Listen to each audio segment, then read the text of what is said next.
पीले दांत वाली बहू। रंजना कभी ब्रश नहीं करती थी। उसे कितनी बार उसके माँ बाप ने डांटा, लेकिन उसका कोई असर उस पर होता ही नहीं था, जिस कारण से उसके दांत पीले पीले हो जाते हैं। शादी के बाद अरे बहू, वैसे तो तुझ में कोई कमी नहीं है, पर तेरे दांत इतने पीले कैसे हैं बेटा? कैसे मतलब?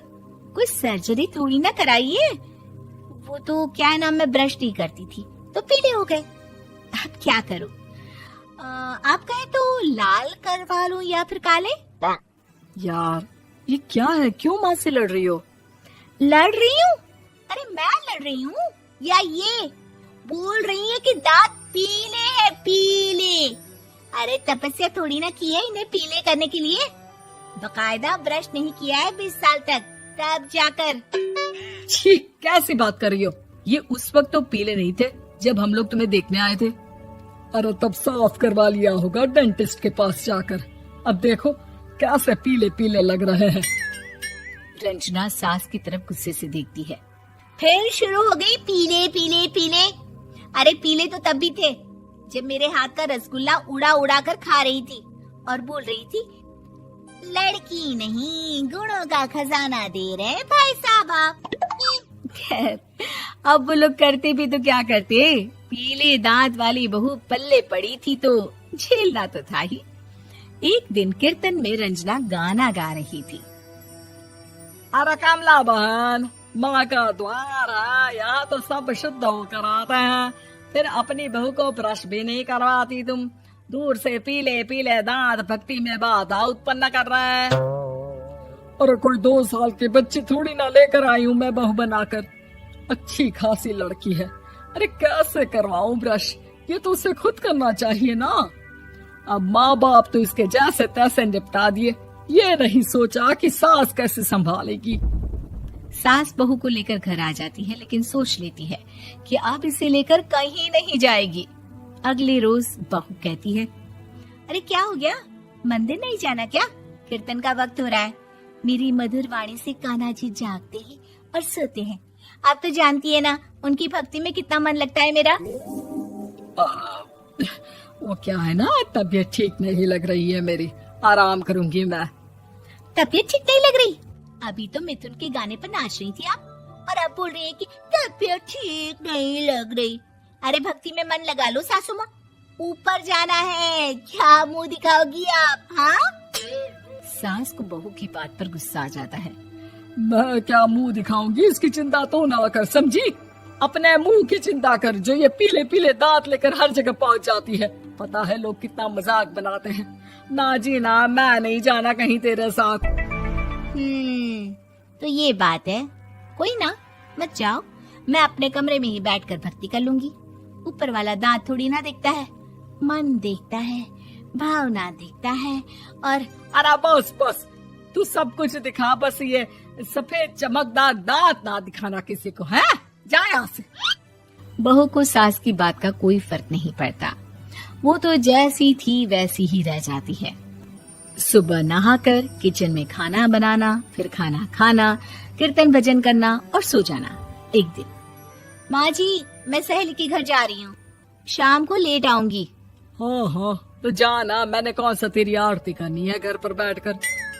रंजना सहेली के घर जाती है, जहाँ वो पार्टी में जाने की तैयारी कर रही होती है। अरे शिखा, कहाँ जाने की तैयारी कर रही है? मैं गलत वक्त पर आ गई क्या? अरे नहीं यार, उल्टा सही वक्त पर आई है। मैंने ये साड़ी और ज्वेलरी निकाली है यार, शाम को इनके ऑफिस की एक पार्टी में जाना है। बताना कैसा लग रहा है ये सब? नहीं यार, इस ड्रेस के साथ तो वो वाली ज्वेलरी अच्छी लगेगी। हाँ हाँ सही बोल रही है, मैंने ध्यान ही नहीं दिया। वैसे तो हमेशा से मस्त फैशन सेंस रखती है। तो बड़ा जाती होगी ना पति के साथ पार्टी में। रंजना कुछ नहीं बोलती, बस सोचती है कि यार काश ये बात सही हो जाती, पर मैं क्यों नहीं जाती पार्टी में? क्या इन लोगों की कोई पार्टी होती नहीं होगी? रंजना घर आती है और रात में पति से सवाल करती है, एक बात बताइए, आप मुझे किसी पार्टी में क्यों नहीं ले जाते?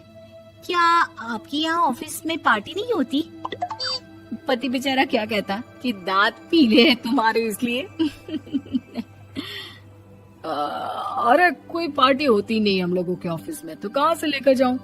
और मार्केट, मॉल, कहीं वीकेंड घूमना, कहीं तो। अरे यार, सारे हफ्ते में एक छुट्टी मिलती है, तो सोचता हूँ कि आराम ही कर लूं। क्यों? रंजना मन मार के रह जाती है। पहले कभी सास के साथ मंदिर जाया करती थी, लेकिन वो भी सास ने ले जाना बंद कर दिया। घर बैठी बैठी रंजना बोर हो जाती है। तभी उसे आइडिया आता है और वो मायके जाने का सोचती है। सासू माँ, 2 दिनों के लिए मम्मी के घर जा रही हूँ। अच्छा अच्छा ठीक है, आराम से जा। और हाँ, माँ से कुछ अच्छी आदत सीख कर आना कि कैसे शरीर के हर भाग की तरह दांतों की सफाई भी जरूरी होती है, समझी? शुरू हो गई ना आप। वो लोग आपकी तरह नहीं है कि छोटी छोटी बात का बतंगड़ बना दे। उन लोगों के लिए मैं मायने रखती हूँ, ना कि मेरे पीले पीले दांत। रंजना माँ को बिना बताए उन लोगों को सरप्राइज देती है, लेकिन जैसे ही वो दरवाजे पर पहुँचती है, अंदर देखती है कि घर वाले कहीं जा रहे होते हैं। अब माँ, काश रंजना दीदी के दांतों वाली प्रॉब्लम नहीं होती, तो वो भी हम लोगों के साथ चलती ना बुआ जी की बेटी की शादी में। हाँ बेटा, लेकिन अब उसे कौन समझाए कि उसको उसके पीले दांत नहीं दिखते, लेकिन उसके आसपास के लोगों को कितना एम्बैरेसिंग फील कराते हैं। मुझे तो कितनी बार उसके स्कूल की टीचर ने शिकायत की कि उसके साथ कोई लड़की बैठना भी नहीं चाहती, और ना ही कॉलेज में कोई उससे बात करना चाहता था। लेकिन पता नहीं क्यों उसे ये बात समझ में ही नहीं आती। कोई कमी नहीं है उस लड़की में, बस यही कि दांत पीले हैं। वो तो भला हो जीजा जी और उनकी माँ का, जो दीदी को जैसी है वैसे ही रखा हुआ है। रंजना को अपने घर वालों की बात सुनकर बहुत दुख होता है। वो सोचती है कि वो क्या करे, लेकिन फिर वो सीधा डेंटिस्ट के पास जाती है, अपने दांत चमकाती है और कसम खाती है कि वो रोज ब्रश करेगी। अरे क्या हो गया?